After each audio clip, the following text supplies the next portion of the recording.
না বিরাট কোহলি, না রোহিত শর্মা, না বৈভব সূর্যবংশী, সুনীল ছেত্রীও নন, না পিভি সিন্ধু, না নীরজ চোপড়া।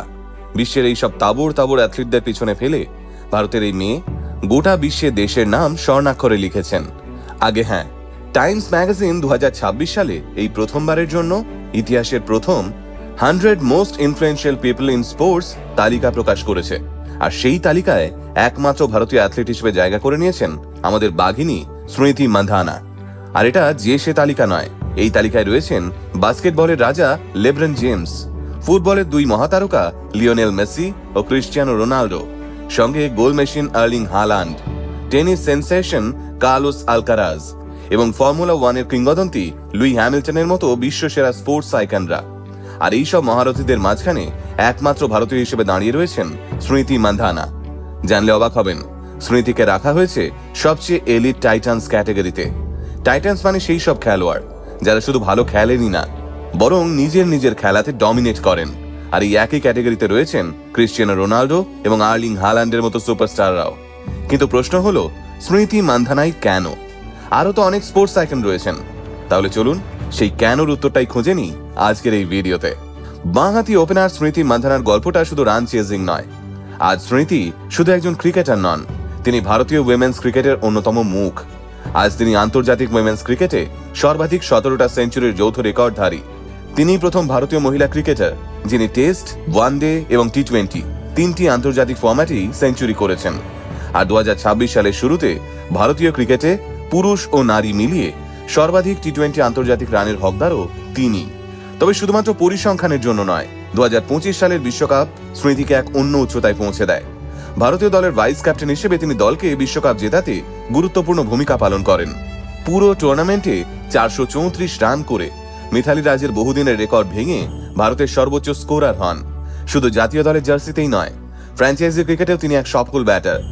রয়্যাল চ্যালেঞ্জার্স বেঙ্গালুরুর অধিনায়ক হিসেবে তিনি 2024 এবং 2026 সালে দলকে শিরোপা জিতিয়েছেন। 2026 সালে আবার জিতেছেন অরেঞ্জ ক্যাপও। মাঠে তার নেতৃত্ব আজ নতুন প্রজন্মের ক্রিকেটারদের জন্য অনুপ্রেরণা। দুবার আইসিসি বর্ষসেরা উইমেন্স ক্রিকেটার, একাধিক আইসিসি পুরস্কার, BBC Indian sports woman of the year, Arjun পুরস্কার। স্মৃতি ট্রফি ক্যাবিনেট ইতিমধ্যেই কিংবদন্তিদের মতো সমৃদ্ধ। কিন্তু এত বড় তারকার যাত্রাটা কোথা থেকে শুরু হয়েছিল জানেন? চলুন একটু পিছিয়ে যাই। মহারাষ্ট্রের সাংলির একটা মধ্যবিত্ত পরিবারে জন্ম স্মৃতি মান্ধানার। মাত্র 2 বছর বয়সে ব্যাট হাতে নেওয়া সেই মেয়েটি ক্রিকেটকে ভালোবেসেই বড় হয়েছে। পরিবারের ক্রিকেট পাগল পরিবেশেই তৈরি হয়েছিল তার স্বপ্নের ভিত। আর সেই স্বপ্ন একদিন তাকে পৌঁছে দেয় ভারতীয় দলের ব্লু ব্রিগেডে। মাত্র 11 বছর বয়সে মহারাষ্ট্রের অনূর্ধ্ব 15 দলে সুযোগ, আর তারপর 15 বছর বয়সেই আন্ডার-19 দলে জায়গা করে নেওয়া। এরপর আর পিছন ফিরে তাকাতে হয়নি স্মৃতিকে। সালটা 2013, মাত্র 16 বছর বয়সে আন্তর্জাতিক ক্রিকেটে অভিষেক হয় তার। আর কয়েক বছরের মধ্যেই বিশ্বের সেরা মহিলা ব্যাটারদের একজন হিসেবে নিজের পরিচয় তৈরি করে ফেলেন তিনি। 2013 সালেই একদিনের ঘরোয়া ক্রিকেটে ডাবল সেঞ্চুরি করে ইতিহাসও লিখেছিলেন তিনি। ভারতীয় নারী ক্রিকেটে এমন অ্যাচিভমেন্ট এর আগে কেউ দেখাতে পারেননি।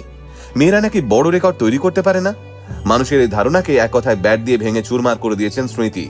সম্ভবত এই কারণেই টাইমস ম্যাগাজিন শুধু তাকে একজন ক্রিকেটার হিসেবে দেখেননি, তারা দেখেছেন এমন একজন খেলোয়াড়কে যিনি ভারতীয় উইমেন্স ক্রিকেটকে নতুন উচ্চতায় নিয়ে গেছেন। তার ব্যাটের প্রতিটি রান শুধু স্কোরবোর্ডের সংখ্যা বাড়ায়নি, বরং বদলে দিয়েছে কোটি কোটি মেয়ের স্বপ্ন দেখার সাহসকে।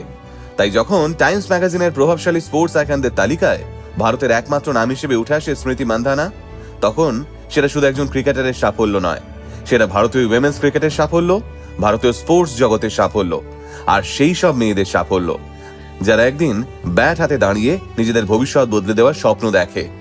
আজ ক্রিকেটের নতুন পরিচয়, নতুন অনুপ্রেরণা, নতুন শক্তির নাম Smriti Mandhana. We are proud of you.